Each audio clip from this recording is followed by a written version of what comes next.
Pemirsa, sebuah video berisikan seorang bapak yang menjerit, marah dan menangis mencari rumah sakit untuk mengotopsi anaknya yang diduga mati tidak wajar mencuri perhatian masyarakat. Prada Lucky Cepril Saputra Namo, baru petugas selama 2 bulan sebagai prajurit TNI, tewas merenggang nyawa diduga karena dianiaya seniornya. Dalam pengakuannya kepada keluarga, Lucky sering dipukul oleh seniornya. Hasil pemeriksaan di RSUD Airamo terdapat luka-luka mencurigakan seperti bekas sundutan rokok, memar, dan pukulan benda tajam di sekujur tubuh Prada Lucky. Pihak TNI Angkatan Darat melalui Kepala Dinas Penerangan mengungkapkan peristiwa tewasnya Prada Lucky Namo terjadi dalam masa pembinaan prajurit. 20 orang prajurit TNI Angkatan Darat sudah ditetapkan sebagai tersangka dalam kasus ini. Seorang diantaranya adalah perwira yang menjabat sebagai komandan peleton. Kini keluarga Prada Lucky pun dan juga publik menuntut pengungkapan tewasnya Prada Lucky Namo dilakukan secara independen dan transparan. Kekerasan kolektif berbalut pembinaan menjadi dalih penyebab kematian Prada Lucky dan sejumlah prajurit lainnya. Haruskah kultur tersebut dipelihara? Inilah kontroversi selengkapnya. Prada Lucky pergi sia-sia. Bersama saya, Zilvia Iskandar.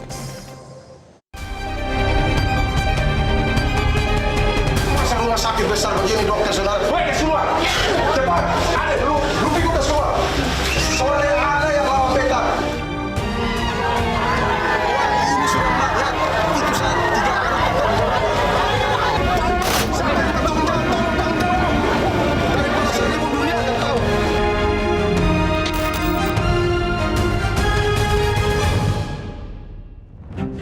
Pemirsa, untuk membahasnya sudah ada 4 orang narasumber di studio Metro TV. Di sebelah kiri saya adalah anggota Komisi 1 DPR RI fraksi Nasdem, Ibu Amelia Anggraini. Bu Amelia, selamat malam. Hai, selamat malam. Selamat malam. Kemudian juga ada pengamat militer dari Institute for Security and Strategic Studies, ada Bang Khairul Fahmi. Bang Fahmi, selamat malam. Selamat malam. Terima kasih sudah hadir. Kemudian juga ada Ketua Badan Pengurus Sentra Inisiatif, Al-Araf Mas Araf. Selamat malam. Selamat malam, Mbak. Selamat malam. Dan juga ada psikolog Muhammad Iqbal. Bang Iqbal, selamat malam. Terima kasih sudah hadir di kontroversi. Baik, Bapak Ibu sekalian, kita akan simak terlebih dahulu. Kami berhasil mewawancarai ibunda dari Prada Lucky. Kita simak bersama wawancaranya.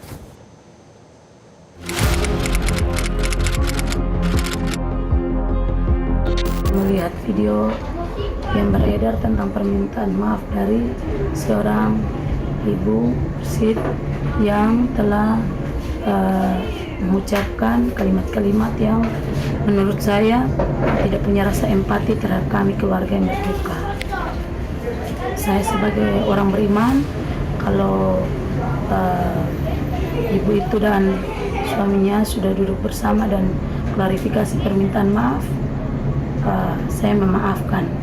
Tetapi saya mohon jangan pernah lagi mengulang kesalahan yang sama, karena sesama kami yang bernaung di bawah naungan Ibu Persid, kami percaya kami punya rasa yang sama karena kami memiliki anak.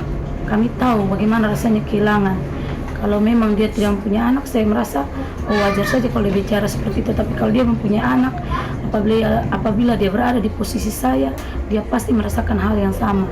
Entah itu dia mempunyai masalah atau tidak, tetapi sebagai seorang manusia tidak pantas menghakimi orang sampai meninggal.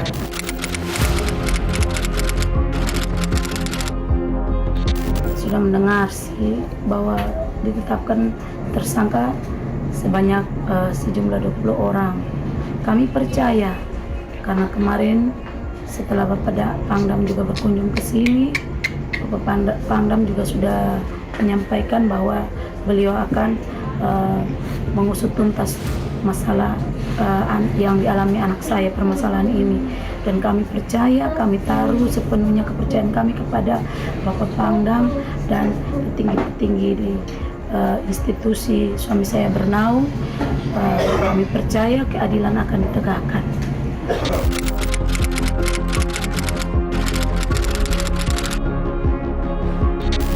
Dari Lucky maksudnya belum ada penyampaian apa-apa. Kalau saya dengar seperti itu, saya seorang ibu, saya berharap hukum tidak pandang bulu. Entah dia mau berpangkat bagaimanapun, jabatan apapun, kalau dia melakukan kesalahan harus ditindak tegas sesuai aturan hukum yang bernaung di institusi tersebut.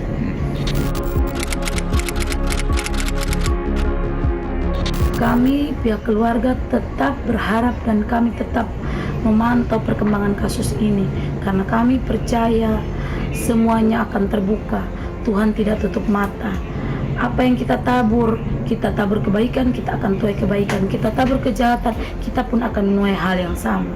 Dan saya percaya Tuhan akan buka jalan, semuanya akan terungkap.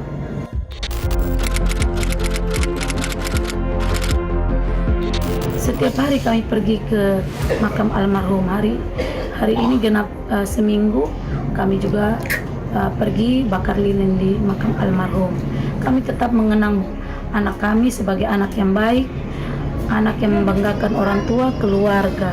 Terlepas dari segala apapun yang terjadi, kami percaya bahwa Lucky adalah anak titipan Tuhan yang kami banggakan setiap saat. Walaupun dia telah tiada, tetap kami kenang kebaikannya. Baik, pemirsa, kami akan langsung mengulas. Tadi adalah pernyataan dari Ibunda Prada Lucky. Mas Araf, saya ingin ke Anda dulu. Kalau tersangkanya sampai 20 orang, apakah memang kekerasan yang biasa terjadi di tubuh TNI itu selalu dilakukan secara kolektif?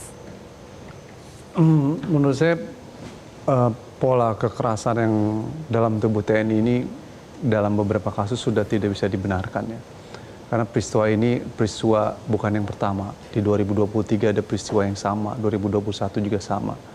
Korbannya anggota militer juga dengan dalih pembinaan. Jadi saya ingin mengkritisi tidak bisa dan tidak dibenarkan dalih pembinaan untuk melakukan tindakan kekerasan fisik yang mengakibatkan kematian. Apalagi ini bentuknya adalah penyiksaan dan mengakibatkan meninggal dunia. Ada dua hak yang dilanggar di sini, Mbak.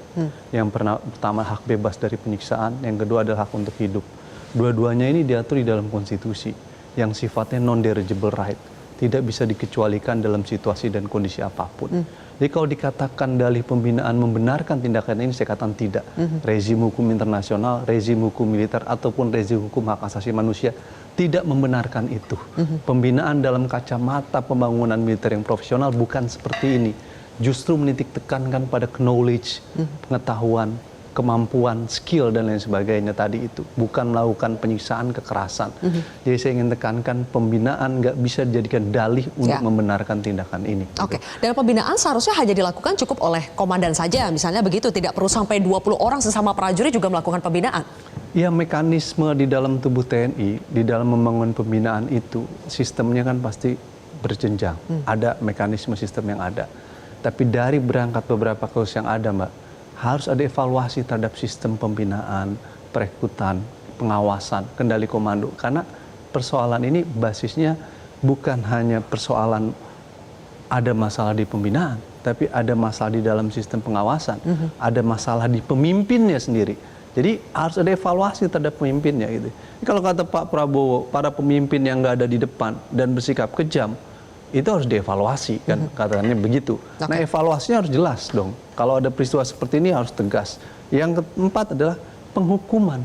Penghukuman dalam mekanisme sistem peradilan militer itu cenderung ringan, sehingga kemudian tidak ada efek jerak. Akhirnya kasus-kasus akan mengulangi. Jadi menurut saya dalam konteks itu, pola dan cara pembinaan di dalam tubuh TNI dan pengawasan harus diperbaiki secara total. Ini peristiwa yang memilukan, memprihatinkan, dan menyayat hati.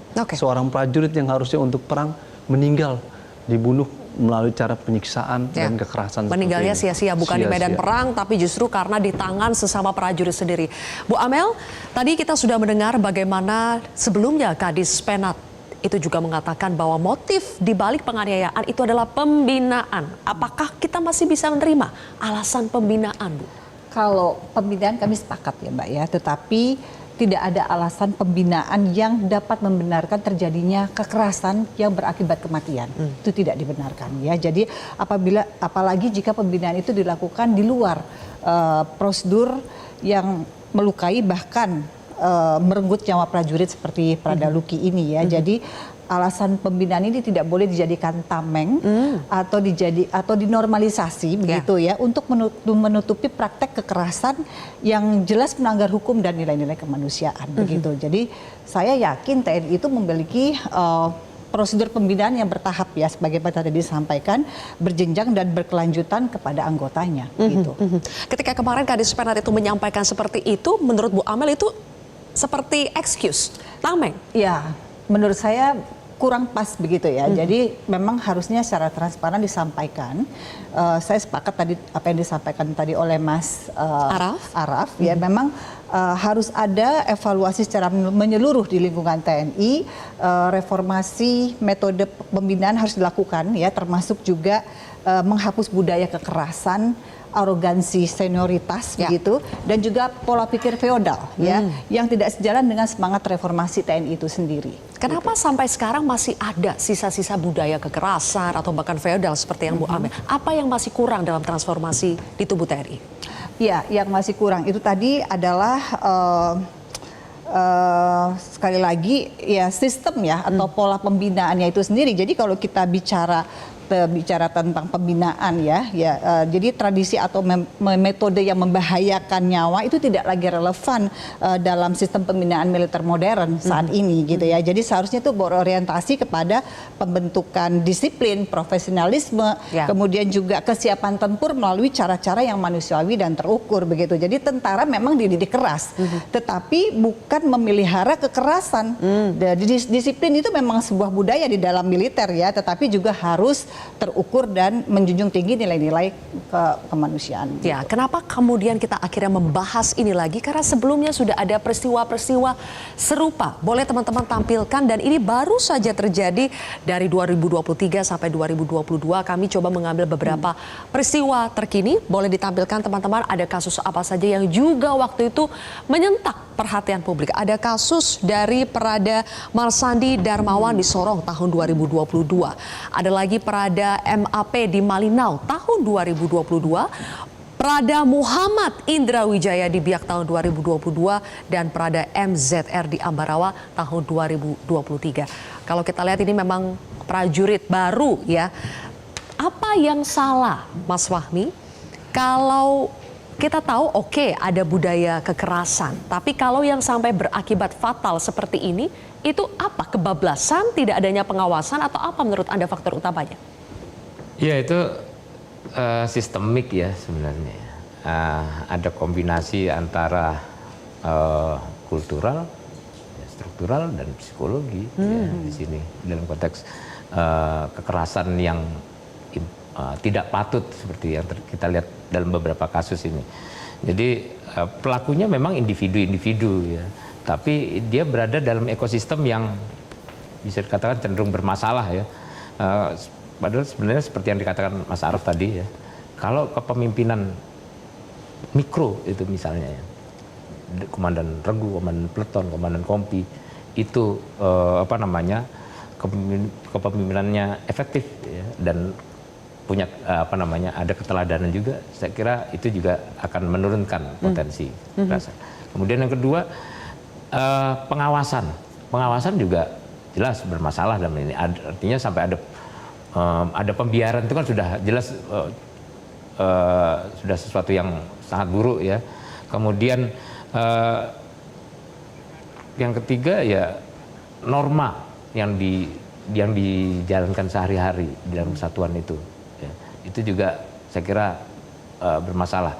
Jadi kalau kita lihat dalam konteks seniornya ini ya, kalau lingkungannya bagus, tadi ekosistemnya oke gitu ya, saya kira ruang untuk terjadinya kekerasan yang tidak patut, penganiayaan lah kita sebut secara lugas gitu ya, penganiayaan seperti ini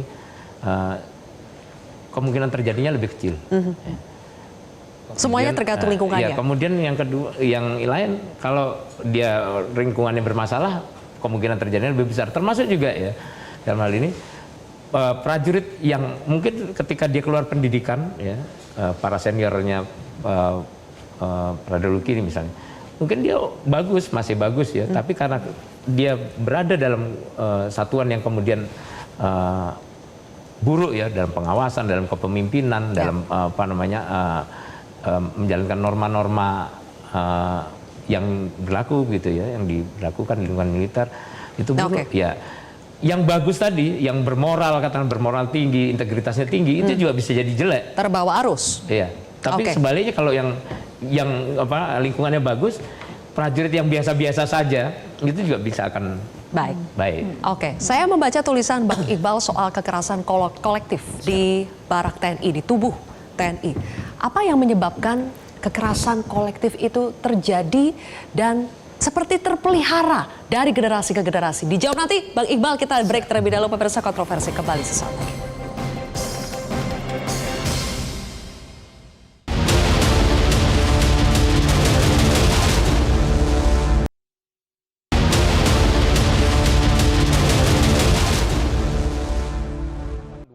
Orang sebagai tersangka itu merupakan salah satu bukti komitmen dari TNI Angkatan Darat untuk menindaklanjuti permasalahan yang ada dengan serius. Dan saat ini penyidik dari Polisi Militer Kodam 9 Udayana sedang bekerja keras untuk memeriksa ke-20 tersangka ini sehingga permasalahan dapat semakin jelas dan proses dapat segera diselesaikan. Untuk nantinya akan kita sampaikan kembali kepada publik berkaitan dengan perkembangannya.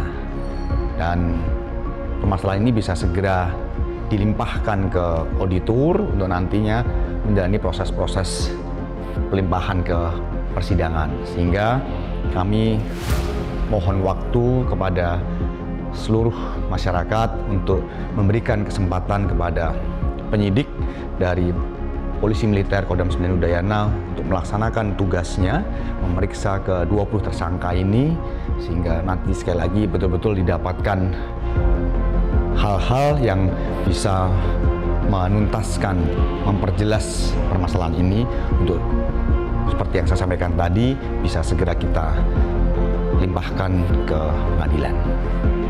Terima kasih.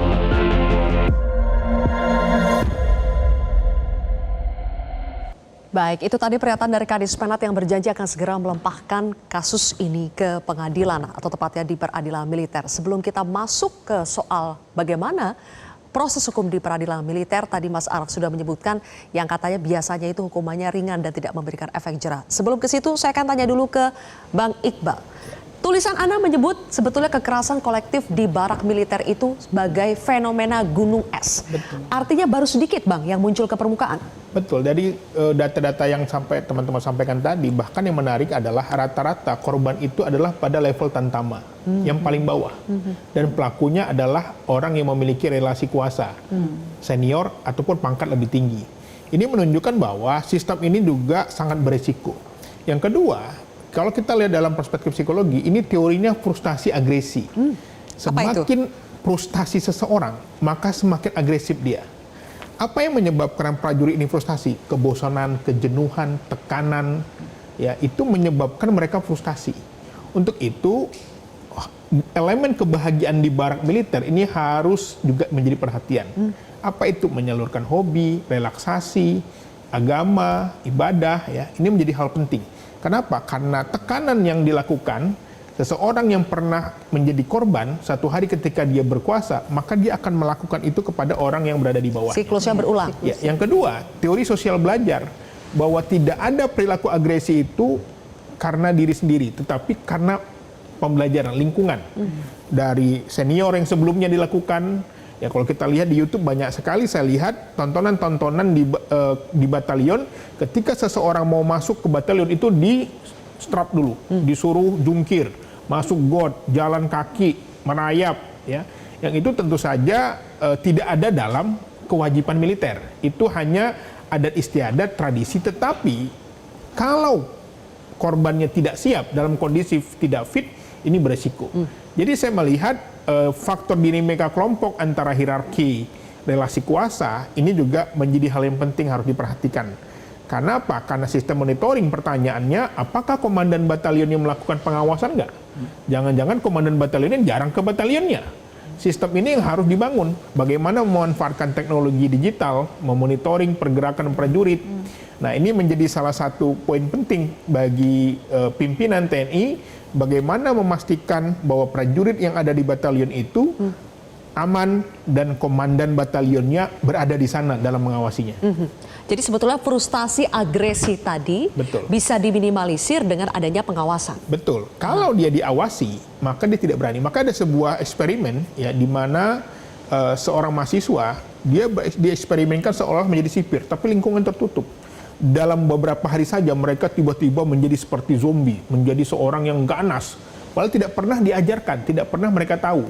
Itulah bahayanya lingkungan tertutup. Kenapa? Orang tidak berani melapor. Sehingga yang terjadi adalah mereka berperilaku semena-mena karena korbannya dipastikan tidak akan berani. Ini kan kebetulan korban ini ayahnya seorang prajurit yang berani menyuarakan ini, sehingga viral dan lain-lain. Kalau dia seandainya ayahnya diam saja atau keluarganya tidak berpendidikan, orang yang termarginalkan, ini lewat nih kasus bisa ini. jadi kasus ini tenggelam. Betul. Jadi yang menarik tadi dari analisa kita, rata-rata korbannya prajurit 2 atau Tantama, ya, pelakunya senior berpangkat di atasnya atau perwira, dan yang menarik lagi adalah ini terjadi setiap tahun. Setiap tahun. Ya. Dan belum bisa diputus cycle-nya itu ya. Dugaan saya adalah bagaimana peran komandan batalion. Oke. Ini yang harus kita dalami. Oke.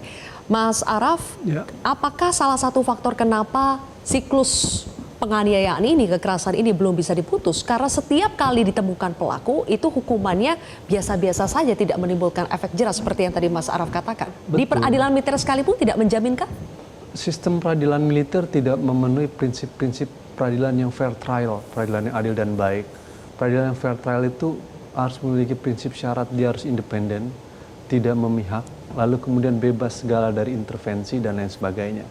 Sementara sistem peradilan militer itu dalam Undang-Undang 3197 cenderung berada dalam kontrol kendali Ankum, atasan yang berhak menghukum, PPRA, perwira perkara, dan lain sebagainya. Sehingga dia sangat hierarkis dan sangat tergantung dari pimpinannya itu.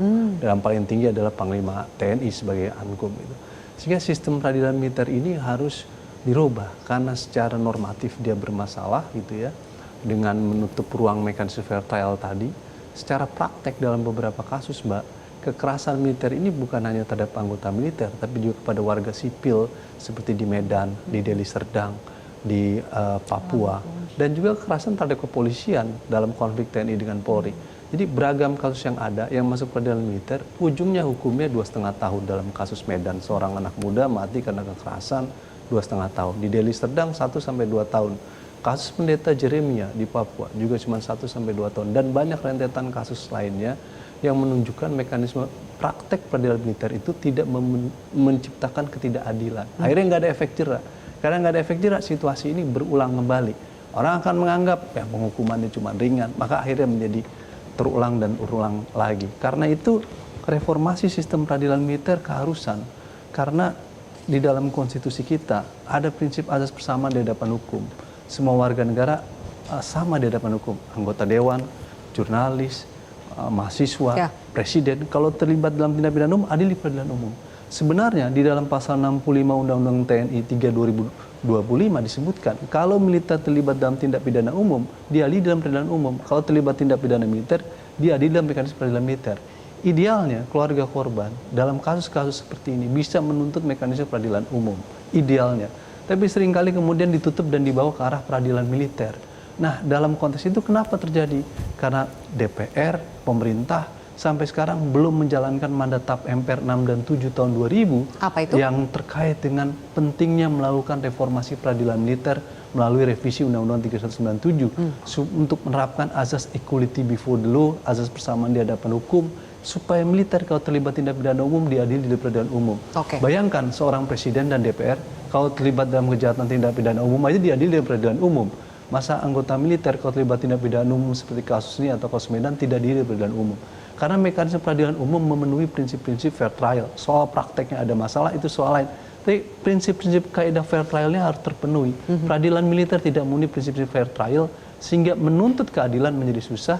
Akhirnya sistem penghukumannya ringan. Nah ini alarm buat DPR dan pemerintah untuk segera mereformasi. Alarm buat DPR. Apakah Bu Amel mau mengomentari soal itu, Bu? Saya ingin mengomentari apa yang disampaikan oleh Mas Iqbal tadi ya terkait dengan harus ada channeling atau saluran pengaduan ya yang aman bagi prajurit. Jadi memang sudah saatnya TNI itu mempunyai institusi ya semacam tempat pengaduan atau perlindungan bagi TNI yang aman ya, yang aman. Jadi termasuk juga saluran pelaporan yang independen ya, dan memastikan bahwa laporan kekerasan ini tidak berujung pada intimidasi atau pembalasan seperti itu. Nah saat ini kan itu belum ada ya Mas ya, dan itu saya rasa ke depan patut untuk diusulkan seperti itu ya. Mekanisme jadi pelaporannya seperti ada apa? mekanisme pelaporan begitu. Jadi kesewenang-wenangan itu atau tindak kekerasan atau kemudian juga perundungan itu tidak bisa diminimais gitu di kemudian hari. Gitu. Kalau ditarik lagi seperti kata Mas Araf ke peradilan militernya, apakah kita harus menunggu dulu bagaimana dalam kasus ini peradilan militernya seperti apa, atau ini menjadi momentum alarm untuk kita bisa mereformasi peradilan militer? Iya, ini mungkin dengan ini kan bukan kejadian yang hanya terjadi pada hari ini ya, sudah ada kasus-kasus yang bagaimana tadi disampaikan sebelum-sebelumnya sudah terjadi banyak kasus. Jadi ini mungkin merupakan ya semacam momentum gitu untuk merefleksikan kembali penting untuk melakukan reformasi peradilan militer supaya juga kita semuanya equal by law ya, semuanya sesama di mata hukum gitu. Kalau dia melakukan kejahatan pidana begitu, maka pengadilannya harus melakukan dengan pengadilan pidana, gitu, pengadilan umum. Tadi ada yang menarik soal mekanisme komplain tuh. Menurut saya itu harus diterapkan. Karena kalau prajurit komplainnya ke dalam, misalkan ke Irwasum, ke Irjen mereka itu, mereka cenderung takut karena nanti malah Hambatannya bangga. Tapi kalau mereka punya mekanisme komplain ke Dewan, ke Komisi 1 atau Komnas HAM, mesti ke Dewan. Eksternal perlu. Dan sekarang dunia digital, lewat HP kan bisa ibu lapor segala macam. Cuman HP-nya ibu anggota Dewan dan para anggota Dewan harus aktif terus Mbak, supaya komplainnya masuk. Oke. Menarik betul Bu Amel, kalau misalnya mereka harus melapornya, mekanisme komplainnya itu hierarki akhirnya di dalam jeruk makan jeruk ini akhirnya. Akhirnya tadi saya katakan pelaporannya harus pelaporan independen gitu. Oke, independen itu yang bisa kita dorong ya. Usulan ke depan bagaimana mewujudkan adanya mekanisme komplain yang melibatkan pihak eksternal, bukan yang berasal dari internal. Pak Fahmi, kalau Pak Fahmi melihatnya sekarang apakah kita bisa bergantung saja, ikuti dulu proses peradilan militernya seperti apa, karena kalau kita lihat penanganannya cukup cepat ya. Setelah viral videonya, Pangdam langsung datang, kemudian tersangkanya juga langsung ada. Apakah sejauh ini prosesnya Anda lihat sudah berjalan dengan transparan? Boleh dijawab nanti Pak Fahmi, kita akan jeda terlebih dahulu pemirsa. Kontroversi sesaat.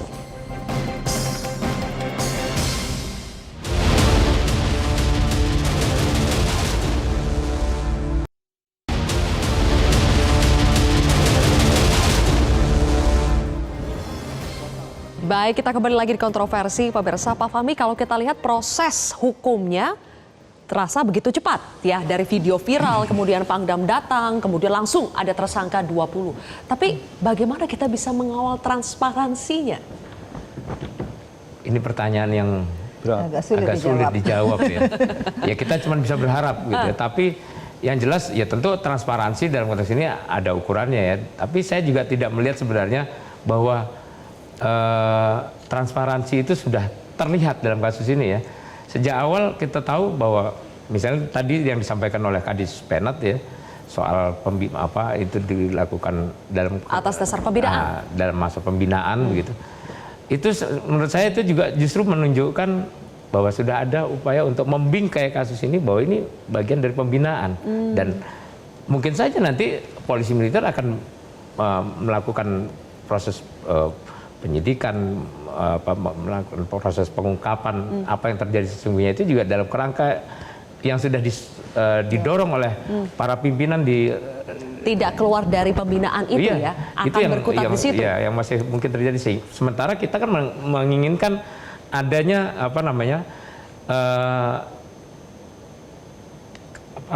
pengungkapan yang benar-benar jelas, ya benar-benar kita tahu kemudian apa yang terjadi sesungguhnya, supaya juga kita bisa evaluasi dan kemudian bisa dijadikan sebagai bagian dari perbaikan ke depan, kan begitu. Iya. Tapi kalau sudah masa pembinaan, betul. Pak Fahmi, kan begini ya, kalau pembinaan di TNI kita tidak heran.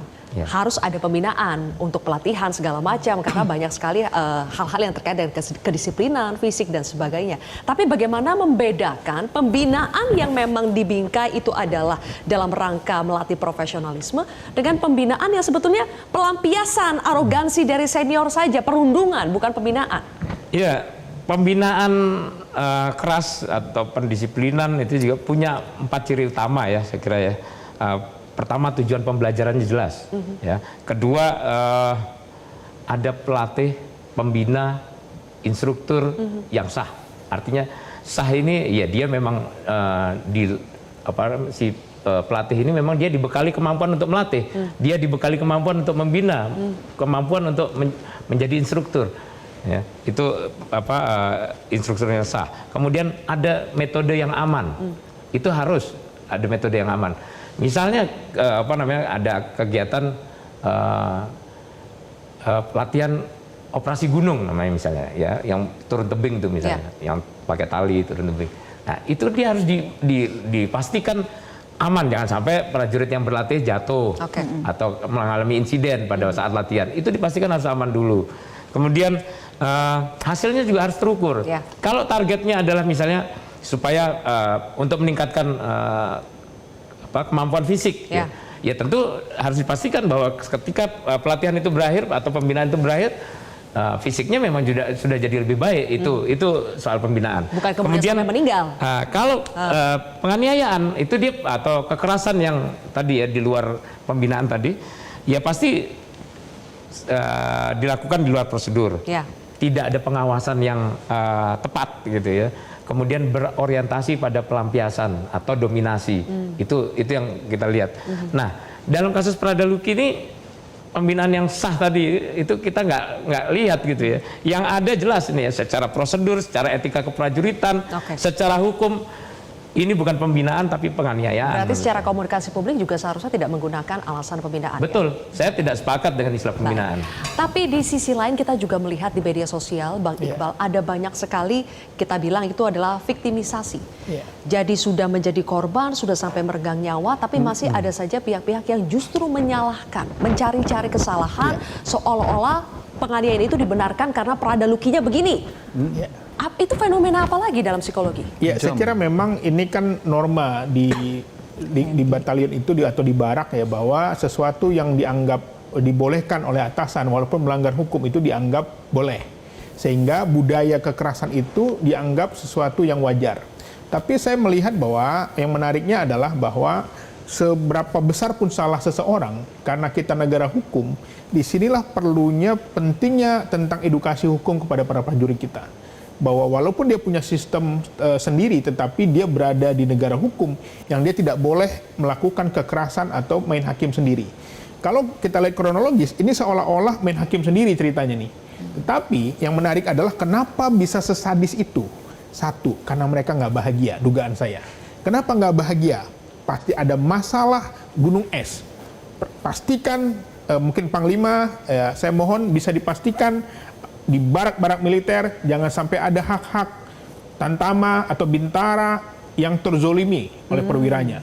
Jangan ada lagi kebutuhan-kebutuhan dasar mereka yang dipotong misalnya. Sunat ya? Iya, itu juga menimbulkan frustasi. Apalagi di batalion baru yang belum ada fasilitas. Mereka jauh dari keluarga, akses mungkin susah, internet susah, sehingga frustasi, agresif. Nah, ini yang menjadi harus kenapa manusia bisa menjadi seperti hewan, kok bisa membunuh bersama-sama dan itu dibiarkan gitu loh. Artinya ada masalah dengan kesehatan mental mereka. Itu patut diduga. Oke. Mas Araf berbicara soal hak asasi manusia ya. Seseorang yang sudah meninggal pun masih punya hak yang harus harkat dan martabat yang harus kita jaga. Di kasus Pradaluki tadi ibunya juga bilang ada yang mengatakan ini di media sosial juga ada banyak sekali fitnah-fitnah yang terjadi. Nah, Mas Araf, apa yang bisa dilakukan? Apakah itu dari TNI-nya yang harus mengambil alih atau ini persoal literasi publik bahwa tidak boleh lagi memviktimisasi seseorang yang sudah meninggal? Ya, saya rasa sangat tidak pantas dan tidak layak ya jika kemudian orang sudah meninggal kemudian dipersalahkan karena dia mungkin kesehatannya lebih lemah dibanding yang lain atau kan alasan pembinaan. Menurut saya itu sesuatu yang kurang manusiawi ya. Ini orang udah meninggal masih kemudian disalahkan dengan alasan seperti itu. Padahal dia udah terenggut dua haknya, itu hak bebas dari penyiksaan dan untuk hidup. Ya. Harusnya yang dilakukan adalah ya berbicara bagaimana menegakkan keadilan buat keluarga korban. Itu menjadi sesuatu yang lebih penting. Perlu diingat penetapan 20 tersangka itu kita jangan tersenyum terlebih dahulu. Proses peradilan militer itu kompleks. Ujungnya nanti itu juga tentu akan menentukan rasa keadilan atau tidak. Karena itulah kita cenderung menuntut peradilan umum. Tapi karena proses peradilan militer sudah bekerja dan berjalan, saya ingin katakan 20 penetapan tersangka itu masih awal sekali. Prosesnya masih panjang dan kompleks. Perlu beberapa pihak untuk memantau itu secara eksternal. Komnas HAM menjadi penting untuk mengecek karena ada hak yang terlanggar di situ. LPSK melindungi keluarga korban. Yang saya khawatirkan adalah apakah ada proses intimidasi ke keluarga korban di dalam proses ini sehingga kemudian takut mengungkapkan fakta-fakta. Ya. Karena itu LPSK harus turun karena dalam beberapa kasus yang sifatnya tertutup seperti ini itu seringkali keluarga rentan dengan intimidasi. Ya. Yang ketiga adalah parlemen sendiri lagi-lagi. Ya. Komisi 1 DPR punya fungsi pengawasan untuk turun, mengecek dan melihat, memantau proses ini biar berjalan dengan baik. Tapi saya ingin menyambung, memberi tanggapan sih tadi yang disampaikan Bung Iqbal. Mungkin ada persoalan frustasi dan tidak bahagia sebagai bagian karena soal di Barak. Tapi saya ingin menambahkan juga, ada soal juga terkait dengan cara pandang, cara berpikir yang salah dalam bagaimana menundukkan dan mendisiplinkan prajurit. Cenderung yang dibangun adalah budaya feodalisme, bukan budaya profesionalisme. Sehingga karena budaya feodalisme, dia selalu melihat bahwa sebagai seorang senior, sebagai seorang pemimpin, ya lo harus patuh dan tunduk. Dan cara menundukkannya adalah dengan melakukan kekerasan fisik, penyiksaan, pembunuhan. Nah ini sesuatu yang salah. Harusnya di dalam rezim demokrasi yang menuntut profesionalisme sebagai tujuan membangun militer, yang dibangun adalah bagaimana membangun contoh sebagai pemimpin yang memiliki skill yang baik, menjadi panutan yang baik, sehingga membangun budaya disiplin bukan dengan cara kekerasan kok, bisa melakukan dengan cara yang lain. Karena prinsip-prinsip hak asasi manusia harus tetap menjadi bagian yang menempel di dalam sistem pendidikan, pembinaan, sehingga harus dicegah tindakan-tindakan penyiksaan, penganiayaan. Jadi saya ingin menambahkan aja, bukan hanya soal frustasi, tapi soal feodalisme di dalam tubuh militer yang menurut saya keliru dan salah. Yang harus dibangun adalah budaya profesionalisme tadi itu. Memang harus patuh dan tunduk pada atasan, tapi dalam konteks apa? Dalam konteks menjalankan tugas dan fungsi sesuai Undang-Undang TNI untuk menjaga kedaulatan negara, bukan dalam konteks hal-hal yang tidak benar gitu, untuk menggebukin rame-rame dan lain sebagainya. Itu menurut saya tidak dibenarkan gitu. Oke, kalau begitu Bu Amel, apa yang bisa kita lakukan sekarang? Reformasi seperti apa yang harus kita lakukan untuk menghilangkan budaya feodalisme, kemudian juga kekerasan dalam sistem pembinaan di TNI kita? Itu dimulai dari mana Bu Amel? Ya, tentu saja itu harus dimulai dari dari berbagai kasus yang ada ini. Ya, ini adalah titik awal ya kita untuk dapat melakukan reformasi di TNI sedikit demi sedikit begitu ya. Memang kalau secara langsung begitu ya tidak bisa ya, sedikit demi sedikit. Yang pasti dalam hal ini terkait dengan kasus Prada Luki ini, Komisi 1 akan terus mendorong ya kepada Panglima TNI dan juga Kepala Staf Angkatan Darat untuk mengusut tuntas ya agar kejadian yang sama tidak terulang di masa depan ya, dan juga transparan sehingga keluarga korban itu mendapat keadilan gitu ya, dan juga ini menjadi pembelajaran yang mahal bagi pelaku. Mahal gitu. sekali, satu nyawa saja itu begitu berharga ya. Nanti kita akan bahas lagi pemirsa di segmen terakhir, pelajaran atau reformasi apa yang bisa dilakukan segera untuk mengakhiri jangan lagi ada kasus penganiayaan berujung kematian seperti ini di barak militer kita. Sesaat lagi.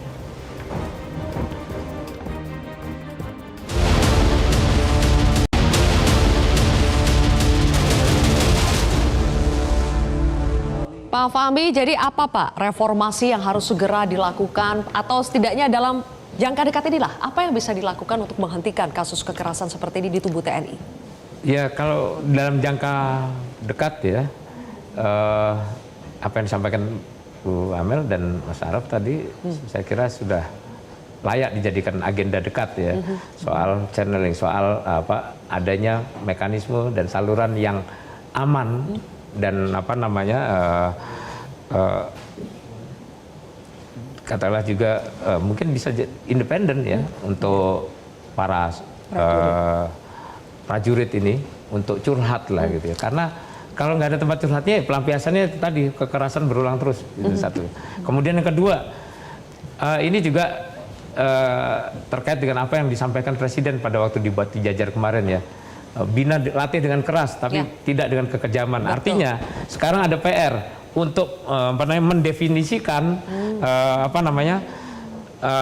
batas pembinaan ini ya, mana yang disebut yang proper, mana yang improper, kan itu harus jelas jadi kan.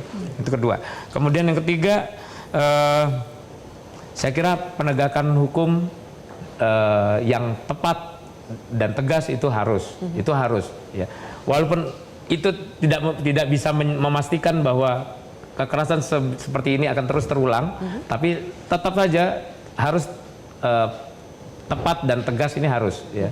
Kemudian ya yang terakhir ya saya kira pengawasan ya oleh atasan langsung ya, kemudian juga keteladanan dari pimpinan di tingkat mikro ini yang sebenarnya saya mungkin kalau komandan batalion masih ketinggian, komandan batalion bisa kemana-mana, tapi komandan peleton, komandan kompi itu kehidupan keseharian para prajurit gitu ya. Harusnya membersamai ya. Membersamai, ini membersamai menemani ya menjadi tersangka. Tapi sekaligus mengawasi.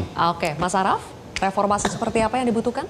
Buat saya yang pertama mekanisme komplain itu dibuka ruang kepada itu yang parlemen. paling visible, paling dekat gitu ya, Komisi 1. Mungkin hari Senin Bu Amalia udah bisa konferensi pers tuh. Kita pernah komplain ya kan. Yang kedua adalah reformasi peradilan militer melalui revisi Undang-Undang 3197, suatu hal yang penting karena itu mandat konstitusi dan mandat TAP MPR 67/2000 serta mandat Undang-Undang 32/2005. Saya berharap DPR menggunakan hak inisiatifnya untuk melakukan revisi terhadap Undang-Undang 3197 tadi itu. Kalau pemerintah tidak mau, bisa menggunakan hak inisiatif DPR. Kenapa? Karena itu untuk memastikan bahwa mekanisme penghukuman kalau ada kejahatan-kejahatan seperti ini bisa memenuhi prinsip-prinsip fair trial, sehingga berharap pada keadilan yang baik melalui peradilan umum, tidak melalui peradilan militer.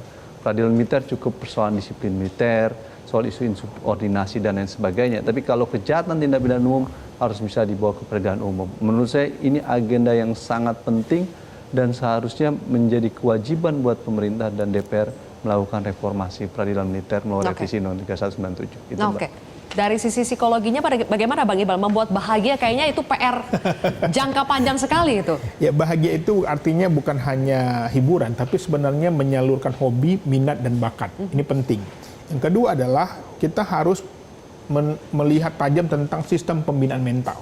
Di TNI ada namanya Bintal. Ya. Pertanyaannya sejauh mana peran mereka? Karena sesungguhnya Bintal ini adalah tidak akan bisa jalan kalau dia tanpa ada pendidikan yang humanis. Kemampuan pemimpin tentang coaching, tentang counseling, ya ini juga penting. Termasuk juga tentang bagaimana membuat sarana prasarana itu menjadi lebih mudah di batalion, sehingga prajurit bisa menyalurkan tekanannya, meluahkan perasaannya, karena rindu, kehilangan, jauh dari keluarga itu berat. Sehingga jangan sampai ini menjadi perilaku agresif. Dan yang terakhir adalah kapasitas pemimpin, tentang kepemimpinan para perwira. Ini juga harus menjadi perhatian. Bagaimana mereka harus mendapatkan bukan hanya doktrin tentang disiplin, tapi juga doktrin tentang bagaimana memanusiakan manusia. Sebagaimana Pancasila kita mengajarkan kemanusiaan yang adil dan beradab. Baik, kalau begitu. Oke. Dan kita sudahi sampai di sini. Itu kami titipkan kepada Bu Amel pesan-pesannya ya, supaya bisa didorong oleh Komisi 1 untuk melakukan reformasi dan menemukan format pembinaan yang sebenarnya itu harusnya seperti apa, dan juga sistem peradilan militer kita. Terima kasih Mas Araf, Bang Iqbal, kemudian Pak Fahmi dan juga Bu Amel sudah bergabung bersama kami di Kontroversi malam hari ini. Pemirsa, jangan biarkan lagi ada prajurit yang pergi sia-sia karena dianiaya sesama prajurit. Pembinaan harus dilakukan dengan kemanusiaan, bukan kekejaman. Saya Zilvia Iskandar pamit undur diri. Terima kasih telah menyaksikan Kontroversi.